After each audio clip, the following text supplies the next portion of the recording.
आचार्य कुलदीप पांडे। नमस्कार, राम राम। आचार्य कुलदीप पांडे।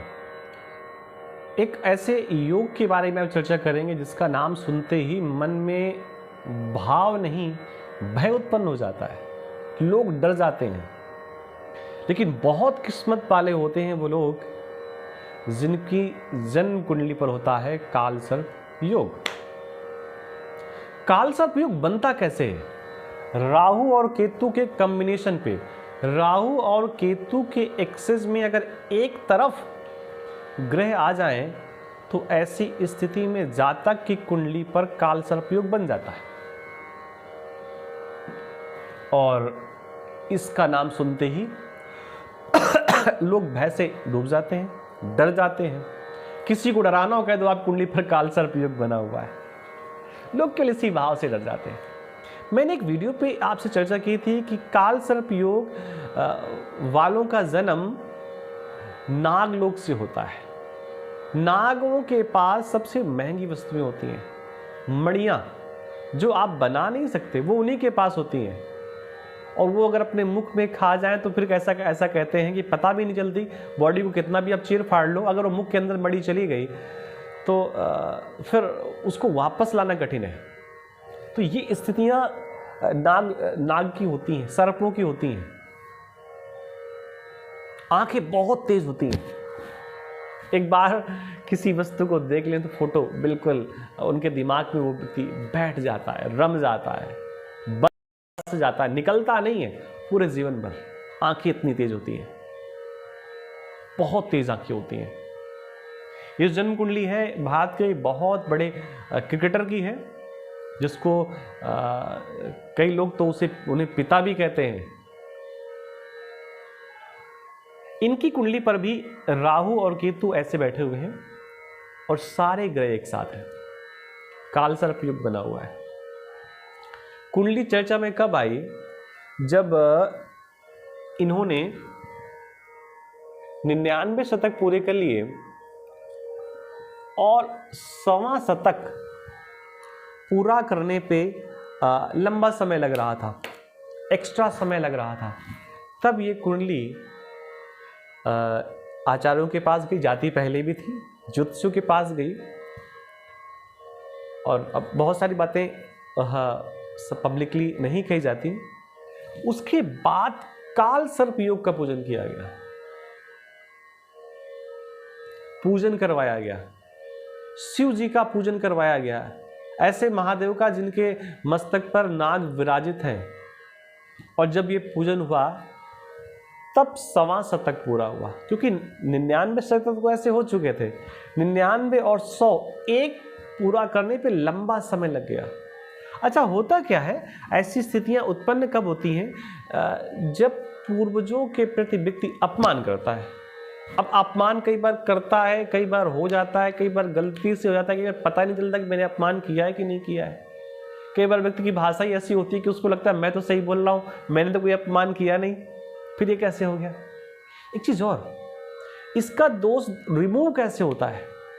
हटता नहीं है, कम हो जाता है अगर अपने से बड़ों का आदर किया जाए। आप कभी भी देखें ना, आपको सचिन तेंदुलकर के बारे में थोड़ी जानकारी अगर मिलेगी, अपने गुरु का बड़ा आदर करते थे, अपने गुरुओं का बहुत आदर करते थे। इतने बड़े खिलाड़ी बने, उसके कारण कुछ न कुछ तो ग्रहों की स्थितियां होंगी। देखिए, विष दोष बना हुआ है कहां पर?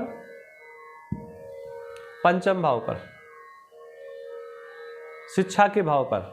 कितनी शिक्षा हुई मुझे जानकारी नहीं है, क्योंकि मुझे क्रिकेट में इतना इंटरेस्ट है नहीं, तो यहां पर बना हुआ है। मैंने एक बार चर्चा में चर्चा किया था, विष दोष वाले बहुत आगे तक जाते हैं। विष दोष भी है, कालसर्प दोष भी है तो दोष पूजन पाठ से, प्रार्थना से और स्तुति से ऐसे दोषों को आशीर्वाद में परिवर्तित कर लिया जाता है। सूर्य उच्च का है, बुध उच्चतम नीच का है, नीचा विलासी नहीं, नीच का है। और यहां पर बन रहा है बहुत बड़ा संयोग गुरु और मंगल का, जिसमें मंगल मकर में उच्च के होते हैं और गुरु मकर में नीच के होते हैं। ये एक बहुत बड़ा राजयोग बन रहा है। शनि महाराज लग्न पे है, कर्म के भाव पर है। तो हमें कुछ और डिटेल डिस्कशन नहीं करना था, हमें सिर्फ इतना बताना था यहाँ पर। और इन शनि महाराज पर गुरु महाराज की दृष्टि भी है। तो सारी कुंडली आप सब जानते हैं, कोई डिस्कशन नहीं, केवल मैं डिस्कशन कर रहा था कालसर्प। तो कालसर्प योग से घबराने की आवश्यकता नहीं है, बस थोड़ा सा समझने की आवश्यकता है कि वाकई में कालसर्प दोष समस्याएं देता है या हमारे लिए लाभकारी होता है। देखिए, कालसर्प कठिनाई तो बहुत देता है। इतनी बड़ी अपॉर्चुनिटी प्राप्त करना, ऐसे कोई रास्ते में पड़े तो मिल नहीं गई कि बाजार से गए वहां से परचेज कर लाए कि दे दो भैया। मेहनत की ना, जीवन में एफर्ट किया, तब जाकर के ये स्थितियां उत्पन्न हो पाई। और जैसा कि आप लोग सब जानते हैं कि आपने प्रेम विवाह किया है, और ऐसी स्थितियों पे आप जब देखेंगे तो पंचम और सप्तम, इन जब दोनों का संबंध आपस में बनता है तो ऐसी स्थितियां होती हैं और विवाह बड़ा अच्छा चलता है और चल भी रहा है। तो इन दोनों पे यहाँ पर इसके स्वामी गुरु हैं, यहाँ पर शनि है, 5वीं दृष्टि से यहाँ इसको देख रहे हैं, और शनि महाराज की यहाँ पर 10वीं दृष्टि भी पड़ रही है। ऐसे बहुत सारे योग हैं। तो कहने का मतलब हम सिर्फ कालसर्प ज्ञान चर्चा कर रहे थे। तो कालसर्प योग से घबराए नहीं। अगर आपकी कुंडली पर है तो प्रसन्न होने की आवश्यकता है। शिव का पूजन, शिव की आराधना विधिवत करने की आवश्यकता है, और ऐसा कर लेंगे तो निश्चित मानिए, जिस प्रकार कालसर्प दोष होने के बावजूद, विष दोष होने के बावजूद इतनी ऊंचाई तक पहुंचे कि वहां तक कल्पना नहीं की जा सकती, आप भी पहुंचेंगे। कोई कल्पना नहीं कर पाएगा, आप स्वयं अपने आप में कल्पना नहीं करेंगे, आपको पता ही नहीं चलेगा मैं क्या कर रहा हूं, मैं कितना आगे पहुंच गया। अगर आपकी जन्म कुंडली पर कालसर्प योग है तो कालसर्प योग कई प्रकार का होता है, किन किन भावों पे बनता है, किन भावों के प्रति क्या प्रयास करना चाहिए, ये बहुत सारी चीज़ें हैं। तो बस आज के संस्करण में इतना ही। मिलते हैं नई जानकारी के साथ आपसे। तो अगर चैनल पर पहली बार है तो उसको सब्सक्राइब जरूर कर लें, और सबको पुनः राधे कृष्णा, नमस्कार, जय जगन्नाथ।